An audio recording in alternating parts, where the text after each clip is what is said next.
Welcome to this episode of B2B Marketers in a Mission, and I'm your host, Christian Klepp. Today, I'm going to be talking to James Hipkin. He's the founder and CEO of Innately and helps B2B companies to scale by providing professionally designed, built, hosted, secured, and maintained websites that are built with a customer-centric strategy. Tune in to find out more about this B2B Marketer's mission.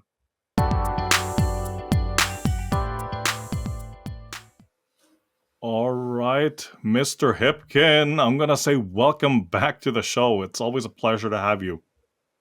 Christian, it's always just an absolute blast to chat with you and share our experiences. And I mean, I'm just looking forward to this. Absolutely. I think it was something that you said in response to something I posted on LinkedIn this morning. It's the quality of the people that you connect with on LinkedIn and the conversations, but it's also the fact that no matter how many times you connect and engage in conversation, it's always amazing how with some people you just never run out of things to talk about, and you happen to be one of those people. So, and I mean that in a good way, of course. Absolutely delighted to have you back, and let's dive right into the topic because it's not only highly relevant and pertinent to B2B marketers, but it's also something that they actually should be doing, right? But here we go.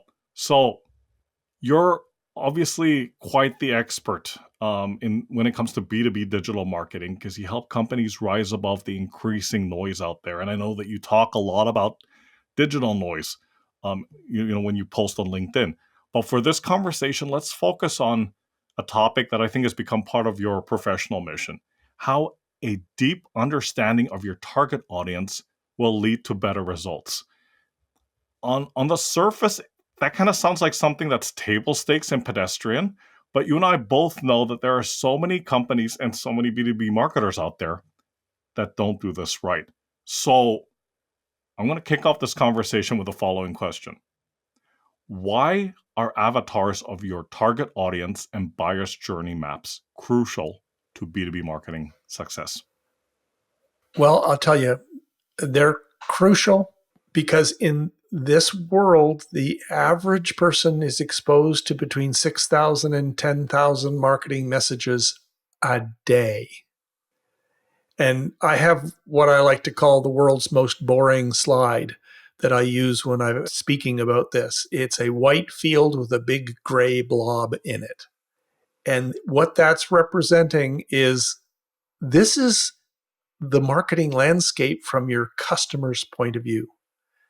They get exposed to so much information that everything just becomes digital noise. And if you're going to break through that noise, you need to have deep insights into two sides of the customer. And you mentioned them both, the avatar and the buyer's journey. The avatar is more common. Lots and lots of marketers will tell me that, oh, yes, I have an avatar of my customers. Awesome. Can you show it to me? Much fumbling around while they try to find it because they haven't looked at it in months. So there's problem number one. Then I'll say, have you mapped the buyer's journey? And I usually get a blank stare. And that buyer's journey in conjunction with the avatar as two sides to a coin, that's what you need in order to craft marketing that supports the old direct marketing axiom. Everybody's going to nod their head when I say this because they've probably all heard it before. Doesn't make it any less valid. Get the right message to the right person at the right time. The avatar helps you with the right person. The journey map helps you with the right time. Because when they don't have a need for what you're doing, it's just part of the gray blob. But when something happens in their life, suddenly their awareness increases and suddenly they start seeing the advertising and the marketing for your category. They see yours and they see your competitors. What was the thing that happened? What stimulated them to go from uninterested and uninvolved to aware. Now, if you craft marketing that resonates with that point in their journey, they're going to see your marketing and engage with it. But it doesn't stop there. The journey goes through, 4 distinct phases. There's sort of the unaware, aware phase, top of the funnel.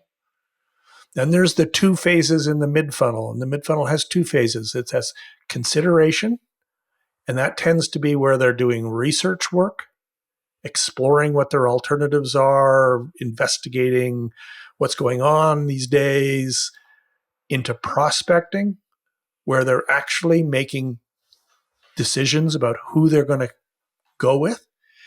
And then the 4th phase, which is the decision phase. If you can understand the kinds of things that are going on in the minds of the consumers, the confusions they have, the questions they're trying to overcome, the obstacles they're trying to get around, all those things, then you've got a way to craft your marketing messaging so that it's resonating with those folks where they are. And that's how you break through the noise. And that, from a B2B marketer's point of view, my God, which would you rather be? Some guy standing on the top of a building shouting at the world at large about, my God, how awesome we are? Or would you rather be the confidant, the person who's there with them, who's giving them the information they need, who's supporting the journey? The holy grail here is that the purchase decision shouldn't be a sale. It should be the next logical step in their journey. Yeah. And when that happens, you're getting the right message to the right person at the right time. And you're building a relationship through value and trust that's going to generate customers who are loyal, customers who are more likely to buy from you again, customers who are going to be telling their friends and colleagues about what an amazing experience they had. Absolutely. Now, you can't do that if you don't understand their journey. If you're just shouting at people randomly from the top of a building, yeah, some of it might work, but you're missing so many opportunities. Absolutely. Absolutely. Let's go back for a second. Run that number past us again. How many marketing messages people are exposed to? 6 to 10,000 is what you hear when you sort of common practice. People talk about 6 to 10,000 marketing messages a day. Yeah, that's that. Yeah, and I tell you, all the best marketing in the world is not going to change a customer's need state. If they don't need what you're selling, they're not going to see what you're doing. Let's just accept that. But when they do have a need, you want to be there. And you will be there if your messaging resonates and it's something that they can relate to. absolutely. Absolutely. I had another follow-up question for you, James. Why do you feel, at least in your experience, why do you feel that companies, marketers skip this part? Like, why don't they do it? You talked about the clients that you talk to that don't have a customer avatar. They say they do, and then they Can't find it. can't find it. They're like, where was that thing? It was in here somewhere, right? Like, Well, why they don't do it? Well, it can get hard. Back in the day when I was managing large budget, multi-7-figure marketing budgets, we get market researchers to come in and help us with this. And the typical charge for one of these avatar journey map exercises might run 50 grand. Because you've got focus groups involved and maybe some quantitative research and some confirmation testing and there's lots of stuff to do it properly. And so a lot of times people don't. The other thing that often happens is they may have an avatar or a journey map, but it's not of the right people. There's a very common mistake that's made where marketers just, they use demographics to define their audience. And they go out and do research amongst those people. But the reality is, in virtually every business, 80% of your sales is being generated by 20% of your customers. The specific numbers might change, but the concept is sound, rock solid. What you need to do is you need to understand who that 20% is, because they're not going to be the same as the average consumer. They are likely to be heavy category users, and heavy category users are better informed.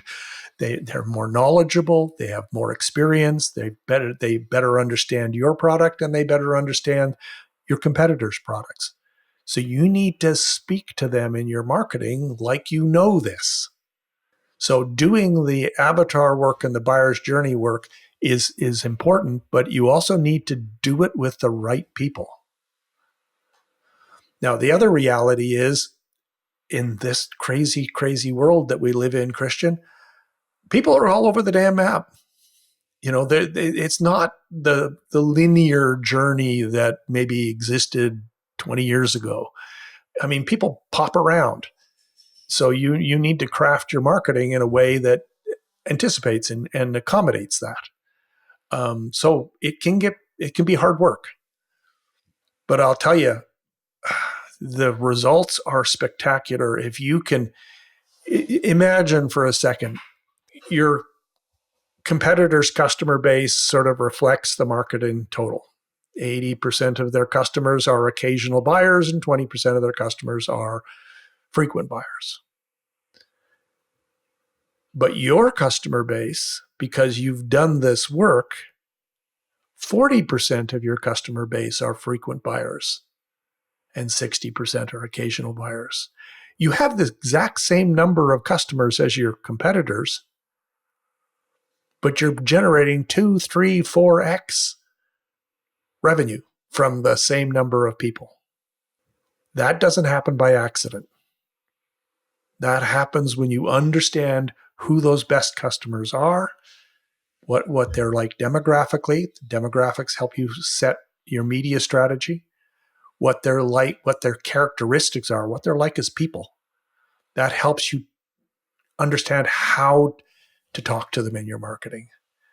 And then what's their pain? What are they struggling with? What are the problems they're trying to overcome?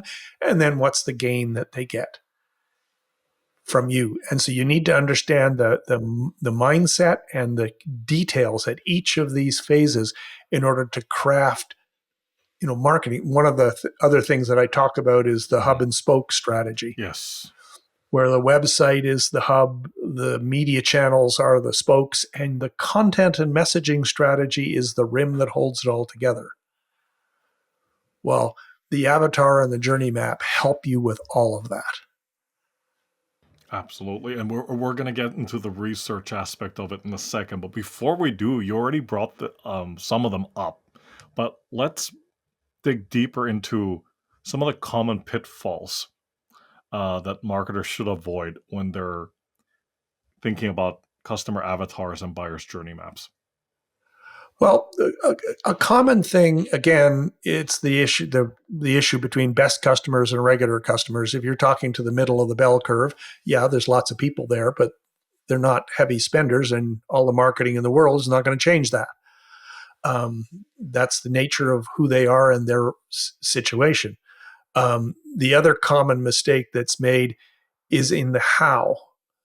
I remember being in a meeting in Chicago, and we invited our client up from Kansas City. It was a large telecommunications company, and the creative director had placed all of the work we'd done over the last 24 months up on one of the boardroom walls.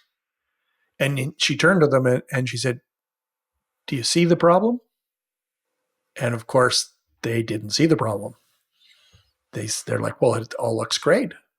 So she took a ribbon with 2 push pins and she pushed the ribbon into the wall at a certain point. And she said, "Now do you see the problem?" And they said, "Well, no, I don't understand. What are you doing?" She picked a piece up off of one side of the ribbon and she read it out loud. And then she picked a piece up off the other side of the ribbon and she read it out loud. And she said, "Do you see the problem now?" And they're like, "No, they both sounded great." And she said, "Exactly. That's the problem. Everything to the left of the line is acquisition marketing. Everything to the right of the line is customer marketing. We are talking to our customers with exactly the same tone of voice as we're talking to our prospects. Our customers have a relationship with us. We're not talking to them like we have a relationship with them. That is a really common problem. Yeah. And hence the reason why this kind of research is so important, right? Right. Because and I don't know who said this, but like, not all customers are created equal, right? No. They are all different in their varying degrees. Different, like to your point, they have a different relationship to the company or to the provider, right? There are different stages of that relationship, Sure. and as such, they need to be treated accordingly with the respective messaging that is appropriate For where they for are where they in are. their journey. Correct. Another example, I was helping a woman who was a paid keynote speaker. People pay her $10,000 to come and speak to their event or their group or their business.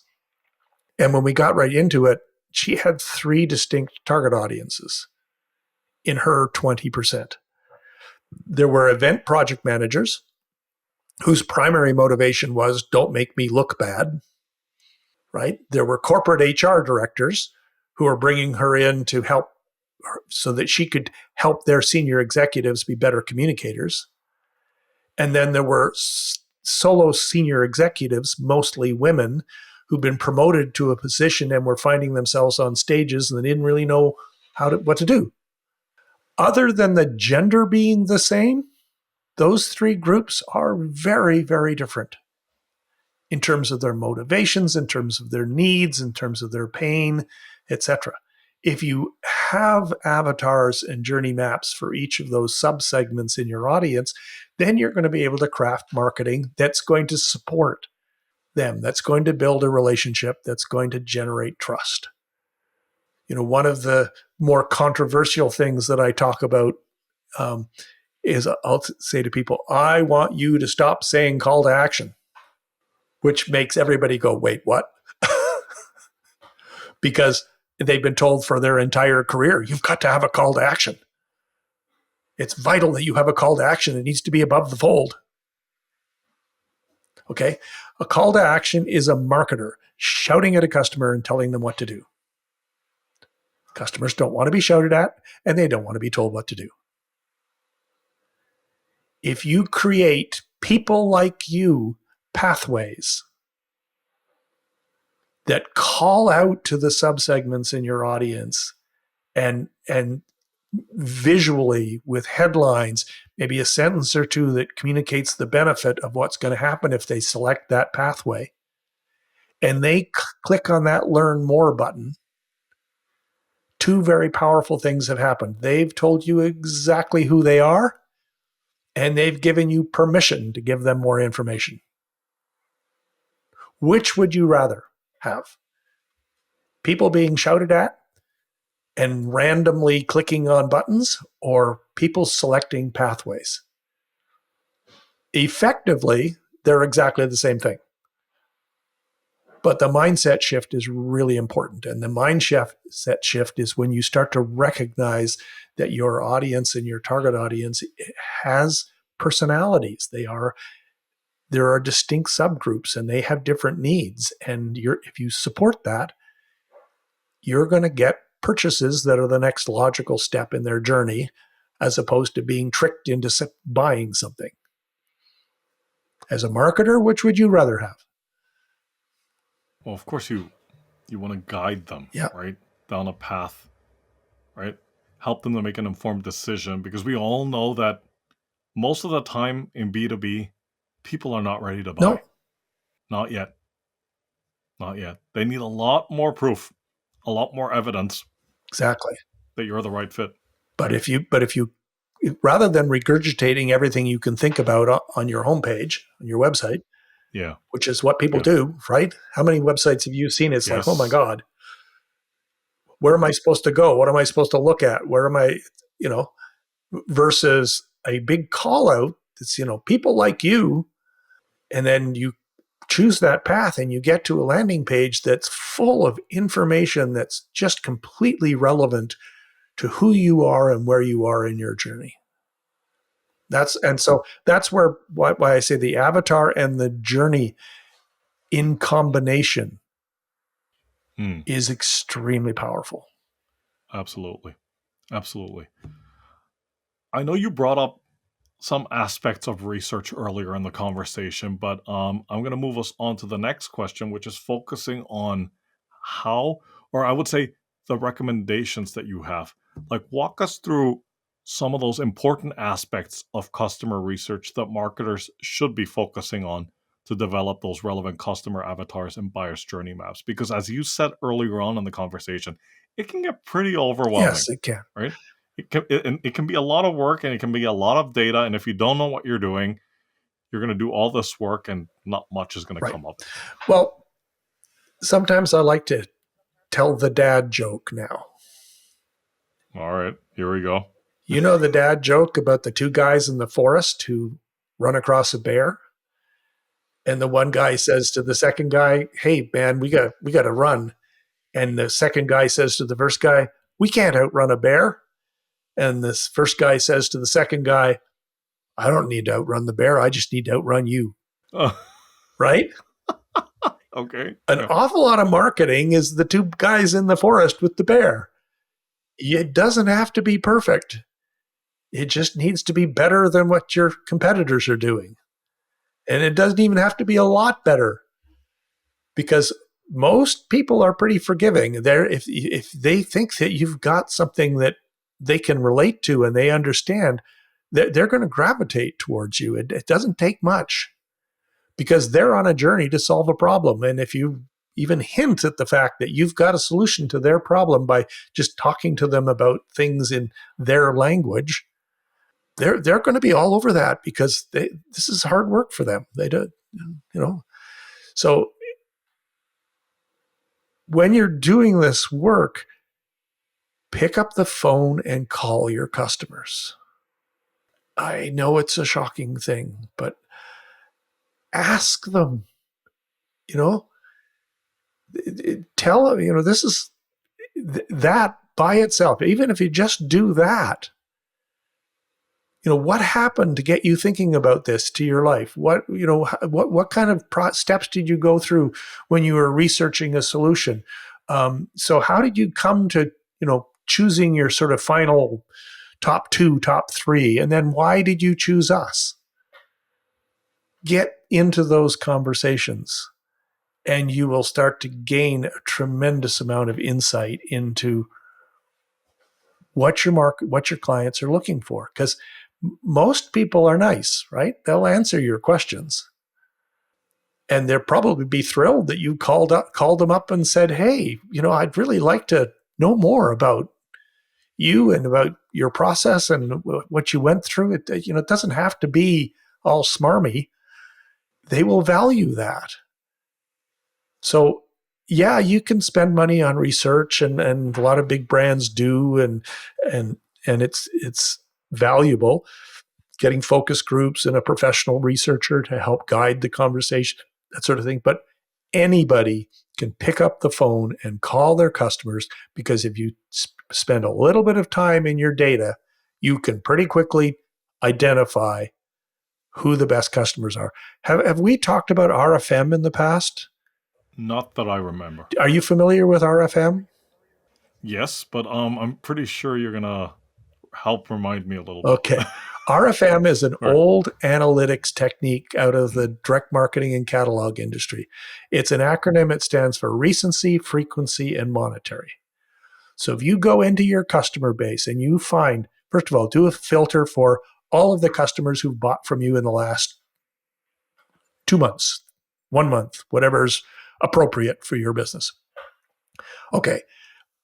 And then do a filter for all of the customers who've bought from you 2 times in the last year or 3 times in the last year, whatever the frequency is that is appropriate for your business. And then do a filter for who's spending the most with us.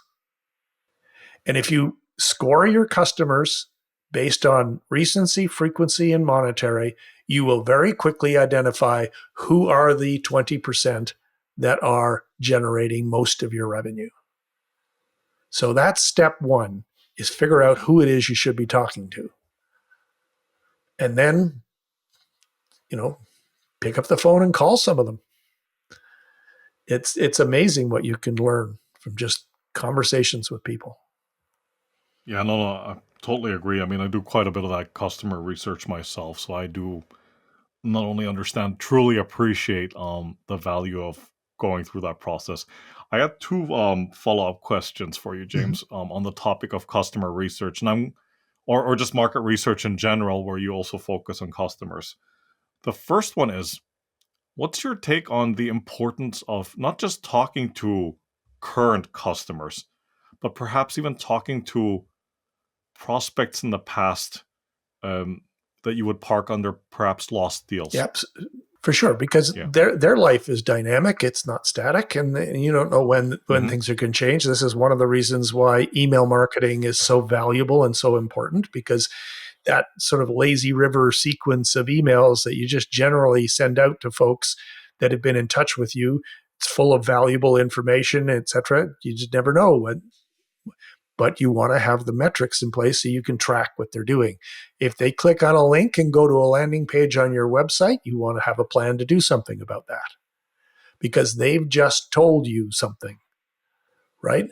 Um, so yeah, past prospects are valuable. Um, you want to understand lookalike audiences are really valuable. You know, where if you use the RFM technology to identify, this is particularly important for e-commerce businesses, um, because then you can use those lookalike audiences to help you with your media buy, right? So yeah, absolutely. Talk to your existing customers first and foremost, but definitely talk to your prospects, the folks that didn't choose you, and find out why. But it's the same kinds of questions. You know, what got you thinking about the category? You know, what were the steps you went through when you were researching options? What were the factors that you use to identify your top two or your top three choices, and then why did you choose the people you chose, the resource you chose, the product you chose, the software you chose, whatever it might be. um, you know, those that it's the same phases, and sometimes people go through these phases really fast.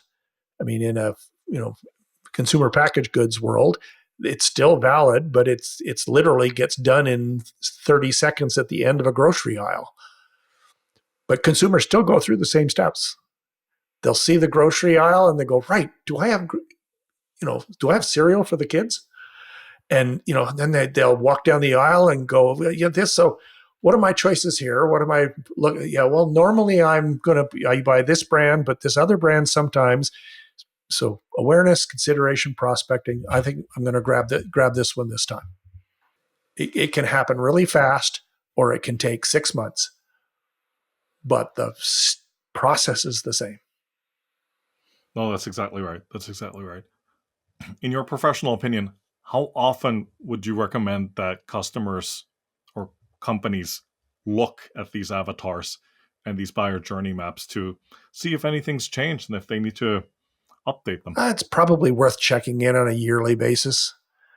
These are big picture things. Unless something radical has changed in the marketplace, um, chances are, at this kind of high level principle level that we're talking, stuff doesn't change that quickly. Beware of boardroom boredom. Just because you see the stuff all the time, remember the gray blob on the white screen, right? You may see this stuff all the time, but for all your best intentions, if they don't have a need, they're not seeing it at all. It's just part of the noise.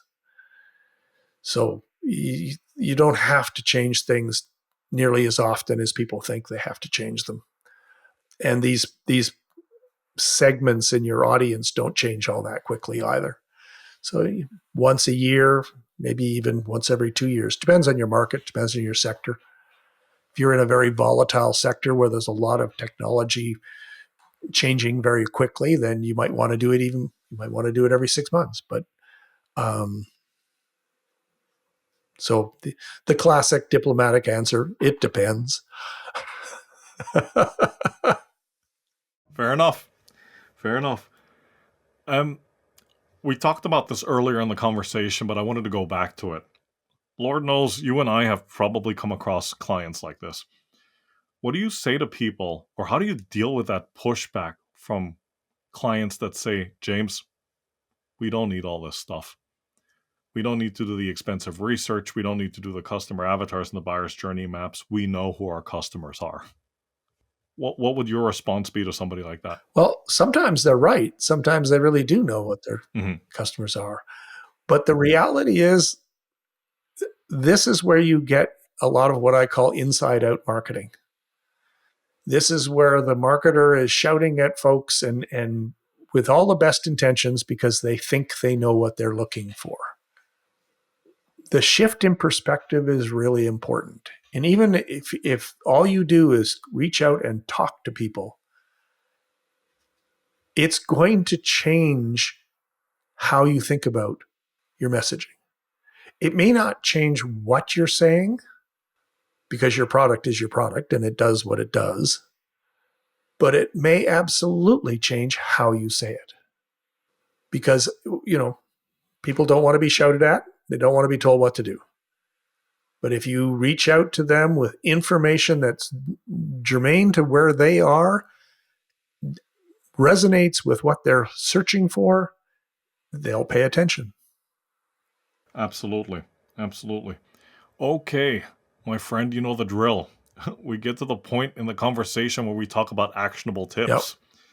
And especially on the topic of customer avatars and buyer's journey maps, it does take time, Yes, it right? does. But if somebody were listening to this conversation between you and I, and you wanted them to walk away with 3 to 5 things that they can take action upon immediately, what would those be? Well, the first thing I would suggest is start to compartmentalize your marketing into those like major funnel buckets so that you're clearly understanding what marketing is doing at each stage.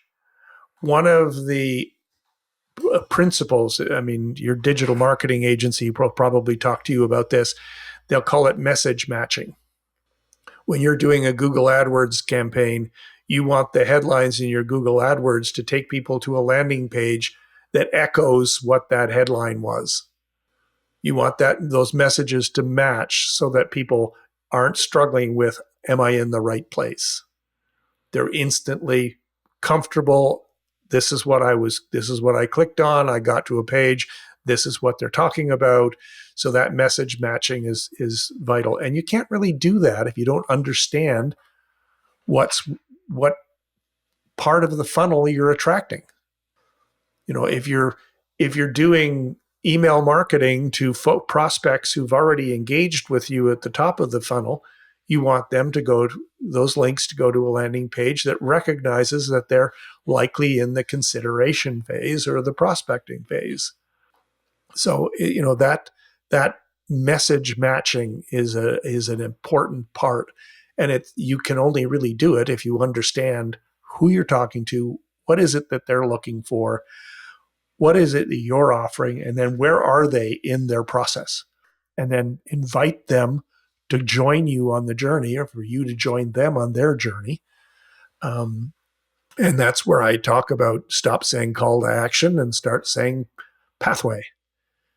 Effectively, they're exactly the same thing, but the mindset shift is really important. A pathway is the marketer supporting their customer on their journey. Absolutely, absolutely. I'm just going to throw this in here like a shameless plug, but this is for the benefit of the audience. I had the pleasure of hosting James on this show previously, and there was a 3-part series about the different stages of the marketing funnel with Kylie Lang, if memory serves me well. And I'm going to just drop that into the show notes and the description of this episode for the benefit of anyone that's interested in listening to those conversations. Right? Yeah. Okay, my friend, I've got 3 more questions before I let you Okay. go. All right. So I know that you have many, but James, I'm only going to ask you for one. All right. a status quo that you passionately disagree with, and why? I sometimes get pushback on the buyer's journey map because people say in the Hmm. digital world, people are all over the map and they bounce around. And, Yeah. it's no longer a linear journey. I don't think that's necessarily true. Yes, people absolutely are bouncing around and they might be moving very quickly. But if your marketing is crafted to support where they're at, they will find it and they will appreciate what you're saying. You just need to recognize that you need to be ready for them, however they engage with you and whenever they engage with you. The one of the things that we've talked about in the past, Christian, which is a good example of this, is the quiz funnel, where you do like an entertaining little fun thing at the top of the funnel that resonates with people where they are in their just the beginning of their journey.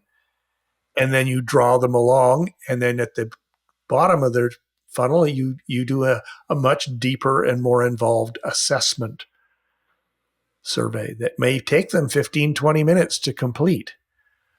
But if you've done that assessment survey correctly, by the time they're done the assessment, they've talked themselves into buying your product. And that's the objective of the exercise, isn't Yep. it? Right. And that's a great example of, the journey exists, whether however and whenever they jump in, you need to be ready for them. Okay, my friend. Here comes the bonus question. All right. I have it. I have it on good authority. All right. I got this information from a guy that knows a guy. Right. That you have a passion for Oh cooking. yes. Right. Yes. So the question is, if your wife suddenly came in and said somebody famous was coming over for dinner Mm-hmm. tonight, right? Could be a celebrity, it could be somebody that you follow on social media, the mayor of your town, whatever. If you found out that this person is coming to dinner tonight, what would you cook them and why? Probably a leg of lamb. Oh. Most people don't know how to cook lamb. But Mm-hmm. earlier in my career, I had the opportunity to live in Spain for 4 years, and they know how to cook lamb in Spain. And I got some really good coaching from some folks there that I met, and it's a really it's an absolutely wonderful meal. I remember when we were in Yeah. Spain. I'm going to make your mouth water here, Christian. I know. We I'm already. My main client, it was Rover Cars. We were building a Mm-hmm. pan-European database marketing system for Rover Cars. And the All right. executives came down from London to Madrid, Mm-hmm. and we booked them in to a restaurant in Madrid. And what this you have to book like months and months in advance to get into this restaurant. Right. It was one of those. Yep. They brought a whole lamb spread out on a giant platter. It is a Moroccan style restaurant. And they set the platter down on the table. We were all sitting on the floor. It was set up for Westerners because we had a place to put our feet, so we didn't have to sit Of cross-legged course. because Yeah. most of us probably couldn't. But and then this guy came and he had two large sharpened spoons. The tops of the spoons were razor sharp, and he just hovered over this lamb, and with these two spoons, Wow. he deboned the lamb. And when he stepped back, there was a pile of bones sitting on the side, and the lamb had a slit down its back, Mm. and it was still Wow. basically intact. And I'm telling you, that was the most I can amazing meal imagine. I've had I in can my imagine. entire I'm life. trying to picture it now. While you were talking, I'm trying to like envision what this restaurant looked like and the meal and you guys sitting on the floor and whatnot, right? Oh yeah, I mean, everybody had like little tiny bowls with spices in them, and in the Moroccan culture, they eat with their hands. And so you're picking up pieces of meat and you're dipping the meat into your bowls and the different spices, and it was just amazing. Yeah. Not to get too much into the weeds here, but I would imagine there was rosemary in there. Might have been a touch of cumin. Oh yeah, lots of cumin, lots of oregano. It's some spicy, the Kashmiri chilies and all sorts of things. It was awesome. Um, yeah, no, James. I mean, as usual, right? This conversation did not disappoint, and I really appreciate you coming back on the show. It's always a pleasure to have you. But before I let you go, please, for the benefit of those who have never heard of you, short introduction and how folks can get in touch with you and what you've been up to lately. Well, I tell you, I've been banging around the marketing and advertising world for over 40 years. I still really enjoy it. I just love helping people. My wife keeps saying, when are you going to retire? And says, I don't know. I'm still having fun. Um, if anybody wants to chat with me, I love conversation. VIP chat with James.com is a great link. You can get some, book 30 minutes on my calendar. We can have a fast chat about marketing, about websites, about food. Right this past weekend, I made some homemade salsa, and I've got a whole pile of tomatillos and jalapenos sitting on the counter that Nice, need to be turned into hot nice. sauce. So, and then what am I up to lately? I tell you, we've been doing a lot of work in the AI space and harnessing machine learning to help marketers with exactly this kind of problem of the avatar and the journey map. And we've developed a product that is in beta testing right now that is going to basically for $2,500 you're going to be able to generate an avatar and a journey map using professionally designed interview guides. You record the conversations with your customers, put the recordings into the system, and the AI, which we're in beta testing right now, it analyzes the conversation, takes the inferences from the conversation, reads between the lines, and re- outputs an avatar for your customer and a buyer's journey map for your customers based on 6 to 10 customer interviews that you can do with your existing customers. And that information can help you craft your marketing so that it can be more effective, not with your prospects, because your best prospects are the people who look like your customers. Absolutely, absolutely. If you've got like a website or if the platform's already online, yeah. Hmm. We have a landing page for it. If you go to Marketing Sage Advantage, Sage as in the wisdom interpretation of the word, Marketing Sage, SAGE Advantage. When I told my VA about this, she's like, "Is that the kind that you light up No, and wave around in the room?" no, not that one. Also Sage, but no, Not that one. we're not talking about that. So, Marketing Sage Advantage is the landing page for this product. We have a beta program up right now, but we're hoping by sort of later this month we'll be launching the product as a minimally viable product. And then, the next logical extension of this is I have an avatar, I have a journey map. I need to have my agency generate a campaign for me. How do I do a campaign brief? And so that's the next stage of this product development, is to use this data to generate campaign briefs that the marketing agency can actually use. That's the thing we see most often is you hire a marketing agency and they're lovely people and they want to do a good job, but you're not a marketer and they're not strategic, and they make your noise pretty. Nope. It's expensive though. It Expensive can be noise. very expensive, but strategic marketing that resonates with customers and is pretty, Yep. it, that's Absolutely. that's a win. Absolutely. James, once again, it was a pleasure to have you back on the show. Take care, stay safe, and talk to you soon. Thank you. Thank you. Take care. My pleasure as always. Bye bye.